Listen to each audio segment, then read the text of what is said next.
Hello അസ്സലാമു അലൈക്കും. എല്ലാവർക്കും പുതിയൊരു വീഡിയോയിലേക്ക് സ്വാഗതം.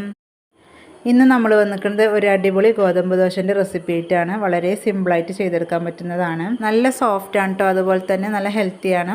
അപ്പോൾ ചപ്പാത്തിയും ഗോതമ്പ് ദോശയൊക്കെ രാത്രി കഴിക്കുന്ന ഒരുപാട് പേരുണ്ടാവും. അവർക്കൊക്കെ ഉപകാരപ്പെട്ട ഒരു അടിപൊളി വീഡിയോ ആണിത്. എപ്പോഴും നമ്മൾ ഒരേ രീതിയിൽ തന്നെ ദോശ ഉണ്ടാക്കുമ്പോൾ നമുക്ക് പെട്ടെന്ന് മടുക്കും. അപ്പോൾ ഡെയിലിയൊക്കെ കഴിക്കുന്ന ആൾക്കാർക്ക് ഒരു ദിവസമൊക്കെ ഇതുപോലെയൊക്കെ ഒന്ന് തയ്യാറാക്കി നോക്കാം കേട്ടോ. വളരെ ടേസ്റ്റി ആയിട്ടുള്ള ഒന്നാണ്. അപ്പോൾ നമുക്കിത് എങ്ങനെ തയ്യാറാക്കാൻ നോക്കാം. ആദ്യം തന്നെ ഒരു മിക്സിയുടെ ജാർ എടുക്കുക. അതിലേക്ക് 1 കപ്പ് ഗോതമ്പ് പൊടി ഇട്ട് കൊടുക്കുക. അതേ കപ്പിന് തന്നെ 1/4 കപ്പ് തേങ്ങ ചിരവിയത് ചേർത്ത് കൊടുക്കുക. പിന്നെ ദോശയ്ക്ക് കളറിന് വേണ്ടിയിട്ട് നമുക്ക് കുറച്ച് മഞ്ഞൾപ്പൊടി ചേർത്ത് കൊടുക്കാം. വേണമെങ്കിൽ ചേർത്ത് കൊടുത്താൽ മതി. ചേർത്ത് കൊടുത്തിട്ടുണ്ടെങ്കിൽ ദോശ കാണാൻ നല്ലൊരു ഭംഗി ഉണ്ടാവും കേട്ടോ. നല്ല അടിപൊളി കളർഫുള്ളായിരിക്കും. ഞാനിവിടെ 1 കപ്പ് അളവിലാണ് കാണിക്കുന്നത്. നിങ്ങളുടെ കയ്യിൽ കപ്പില്ലെങ്കിൽ ഗ്ലാസ് ആണെങ്കിലും കുഴപ്പമില്ല. പിന്നെ ആവശ്യത്തിന് ഉപ്പും കൂടി ചേർത്ത് കൊടുക്കുക. ഗോതമ്പ് പൊടി എടുത്ത അതേ കപ്പിന് തന്നെ 1 കപ്പ് വെള്ളം കൂടി ചേർത്ത് കൊടുക്കുന്നുണ്ട്. എന്നിട്ട് നല്ലപോലെ ഒന്ന് അരച്ചെടുത്തിട്ട് വരാം. ഇത് നല്ല പേസ്റ്റായിട്ട് അരച്ചെടുക്കേണ്ട ആവശ്യമൊന്നുമില്ല കേട്ടോ. അത്യാവശ്യം ഒന്ന് അരഞ്ഞ് കിട്ടിയാൽ മതി. ഞാനിവിടെ അരച്ചെടുത്ത് വന്നിട്ടുണ്ട്. ഇനി നമുക്കിതൊരു ബൗളിലേക്ക് ഒഴിച്ചു കൊടുക്കാം. അപ്പോൾ നമ്മൾ 1 കപ്പ് ഗോതമ്പ് പൊടിക്ക് 1 കപ്പ് വെള്ളമാണ് ചേർത്തിട്ടുള്ളത്. അപ്പോൾ ഇനി ഇതിലേക്ക് വെള്ളം ചേർക്കേണ്ട ആവശ്യമില്ല. ഇതാണ് ഇതിൻ്റെ കറക്റ്റ് പരുവം. ഇനി ഇതിലേക്ക് നമുക്ക് കുറച്ച് ബേക്കിംഗ് സോഡ ചേർത്ത് കൊടുക്കാം കേട്ടോ. ബേക്കിംഗ് സോഡ ചേർക്കണമെന്നില്ല, ചേർത്തിട്ടുണ്ടെങ്കിൽ ഒന്നും കൂടി നമ്മുടെ ദോശ സോഫ്റ്റായിട്ട് കിട്ടും. അപ്പോൾ അതിന് വേണ്ടിയിട്ടാണ് ഞാൻ ചേർത്ത് കൊടുത്തിട്ടുള്ളത്. നിങ്ങൾക്കിത് ചേർക്കണമെങ്കിൽ ഒഴിവാക്കാവുന്നതാണ്. ഇനി നമുക്ക് പെട്ടെന്ന് തന്നെ ദോശ ചുട്ടെടുക്കാം കേട്ടോ. അപ്പോൾ അതിന് വേണ്ടിയിട്ട് സ്റ്റൗവിൽ ഒരു പാൻ വെച്ചിട്ടുണ്ടായിരുന്നു. നല്ലപോലെ ചൂടായിട്ടുണ്ട്. എന്നിട്ട് മീഡിയം ഫ്ലെയിമിലേക്ക് ഇട്ട് കൊടുക്കുക. എന്നിട്ട് ഓരോ തവി മാവ് ഒഴിച്ചു കൊടുത്തിട്ട് നല്ലപോലെ പരത്തിയെടുക്കുക. അത്യാവശ്യം നല്ല തിന്നായിട്ട് തന്നെ ഒന്ന് പരത്തിയെടുക്കുക. നോൺ സ്റ്റിക്കിൻ്റെ പാനാണെങ്കിൽ ഓയിൽ സ്പ്രെഡ് ചെയ്ത് കൊടുക്കേണ്ട. ഓയിൽ സ്പ്രെഡ് ചെയ്ത് കൊടുത്തിട്ടുണ്ടെങ്കിൽ മാവ് നമുക്കിതുപോലെ പരത്തിയെടുക്കാൻ പറ്റില്ല.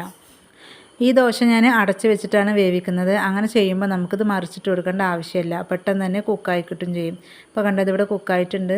വളരെ എളുപ്പത്തിലാണ് കേട്ടോ. അതിന് കൂടുതൽ ടൈമൊന്നും എടുക്കില്ല. നല്ല തിന്നായിട്ട് നമ്മൾ പരത്തിയോണ്ട് തന്നെ പെട്ടെന്ന് ഇത് വെന്ത് കിട്ടും. ഇനി അടുത്തതും ഇതുപോലെ തന്നെ നമുക്ക് ഒരു തവി മാവ് ഒഴിച്ചിട്ട് നല്ലപോലെ ഒന്ന് പരത്തിയെടുക്കാം. ഈ ഒരു ദോശയുടെ മുകളിൽ നമുക്ക് നെയ്യ് വേണമെങ്കിൽ ഒഴിച്ചു കൊടുക്കാം കേട്ടോ. അപ്പോൾ അതൊന്നും ഇവിടെ ചേർത്തിട്ടില്ല. പ്ലെയിൻ ആയിട്ട് തന്നെ നമ്മളിവിടെ തയ്യാറാക്കിയിട്ടുള്ളത്.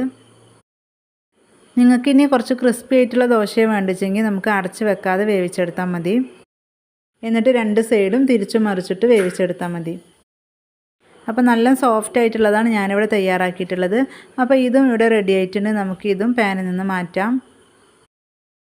അപ്പോൾ ബാക്കിയുള്ളതെല്ലാം ഇതുപോലെ തന്നെ നമുക്ക് ചുട്ടെടുക്കാം. വളരെ സിമ്പിളായിട്ട് ചുട്ടെടുക്കാൻ പറ്റുന്ന ഒരു അടിപൊളി ദോശ റെസിപ്പിയാണ്. തീർച്ചയായും നിങ്ങൾ ട്രൈ ചെയ്ത് നോക്കണം കേട്ടോ. ഒരു പ്രാവശ്യമെങ്കിലും ട്രൈ ചെയ്ത് നോക്കണം. അപ്പോഴേ നിങ്ങൾക്ക് ഇതിൻ്റെ ഒരു ടേസ്റ്റ് മനസ്സിലാവുള്ളൂ. 1 കപ്പ് ഗോതമ്പ് പൊടി എടുത്താൽ തന്നെ നമുക്ക് അത്യാവശ്യം ഉണ്ടാവും കേട്ടോ. കൂടുതലായിട്ട് വെള്ളം ചേർക്കരുത്. വെള്ളം ചേർത്താൽ നമുക്ക് ഇതുപോലെ കിട്ടൂല. അപ്പോൾ അതാ മുഴുവനായിട്ട് ഞാനിവിടെ ചുട്ടെടുത്തിട്ടുണ്ട്. അടിപൊളി ഗോതമ്പ് ദോശ ഇവിടെ റെഡി ആയിട്ടുണ്ട്. സോഫ്റ്റ് ആയിട്ടുള്ള ഗോതമ്പ് ദോശയാണ്. ഇതിന് നമുക്ക് വേറെ കറിയൊന്നും ആവശ്യമില്ല. ഇത് വെറുതെ തന്നെ കഴിക്കാം. ഇനി കറി വേണമെങ്കിലും അതുപോലെ കഴിക്കാം. അപ്പോൾ കയ്യിലെടുക്കുമ്പോൾ തന്നെ നിങ്ങൾക്കറിയാം എത്രത്തോളം സോഫ്റ്റ് ആണെന്ന്. കണ്ടോ, ചുരുട്ടി പിടിക്കുമ്പോഴൊക്കെ നല്ല സോഫ്റ്റാണ്. ഗോതമ്പ് പൊടി വെച്ചിട്ട് ഇതുപോലെ ദോശ തയ്യാറാക്കി നോക്കിയിട്ടില്ലെങ്കിൽ ഒരു പ്രാവശ്യമെങ്കിലും നിങ്ങൾ തയ്യാറാക്കി നോക്കുക. എല്ലാവർക്കും ഇഷ്ടപ്പെടും. ഇത് നമുക്ക് ബ്രേക്ക്ഫാസ്റ്റ് ആയിട്ടോ ഡിന്നറായിട്ടോ ഒക്കെ വേണമെങ്കിലും കഴിക്കാം കേട്ടോ. അപ്പോൾ അത്രേ ഉള്ളൂ നമ്മുടെ ഈ റെസിപ്പി ഇഷ്ടപ്പെട്ടാൽ ഒന്ന് ലൈക്ക് ചെയ്യുക, ഷെയർ ചെയ്യുക, കമൻറ്റ് ചെയ്യുക.